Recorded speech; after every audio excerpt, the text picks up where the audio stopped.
Hello বন্ধুরা, তো নতুন একটা র্যান্ডম ব্লগ নিয়ে আমি হাজির হয়েছি। আমি আর আমার ভাগ্নে একটু গল্প করছিলাম, তো হঠাৎই আমার কাছে কিছু একটা ছিল, সেটা আমি একটু পরে রিভিল করছি। ও আমার থেকে চেয়ে বসলো। আমি বললাম হ্যাঁ দেবো, তোকে কিছু প্রশ্নের উত্তর দিতে হবে।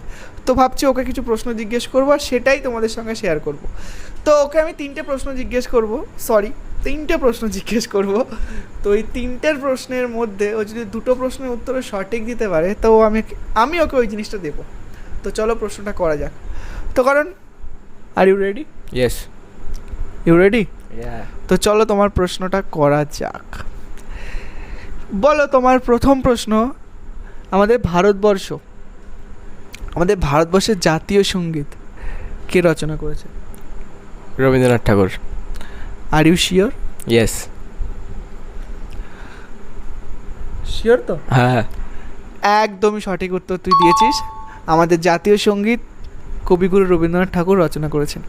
তো রিসেন্ট কিছুদিন আগে কবিগুরু রবীন্দ্রনাথ ঠাকুরের মৃত্যুদিন পালিত হলো। তুই কি জানিস এই ডেটটা? 22শে শ্রাবণ।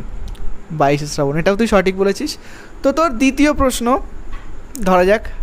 তো দ্বিতীয় প্রশ্ন হচ্ছে, আমাদের তো বিভিন্ন রকম রেখা হয়, অক্ষরেখা, দাড়িঘেমা রেখা, নিরক্ষরেখা, মূল মধ্যরেখা।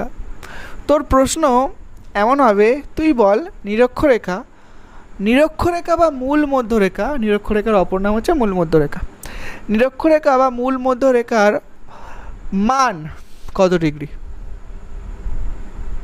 0 ডিগ্রি। শিওর? একদম শিওর তো? হ্যাঁ। ভুল বলছিস না তো? না। তুই ভাব, আমার কাছে যেটা চেয়েছিস সেটা নিতে গেলে তোকে কিন্তু ঠিক বলতে হবে। হ্যাঁ, সঠিক উত্তর।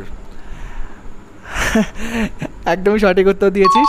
নিরক্ষরেখা বা মূল মধ্যরেখার মান হচ্ছে 0 ডিগ্রি, তাই তো? তো তোর শেষ প্রশ্ন অর্থাৎ তৃতীয় নম্বর প্রশ্ন, দেখা যাক তুই পারিস কিনা। আমরা তো অঙ্ক করি, পাটিগণিত, বীজগণিত, পরিমিতি, ত্রিকোণমিতি। তো আমাদের পরিমিতি বা ত্রিকোণমিতিতে একটা মান থাকে যেটাকে আমরা পাই বলি। তুই কি জানিস পায়ের মান কত? তোর প্রশ্ন, পায়ের মান কত? 22/7। শিওর? একদম শিওর? হ্যাঁ। 7/22 না তো? না, 22/7। 22/7। গুড, তুই এই প্রশ্নের উত্তরও সঠিক দিয়েছিস।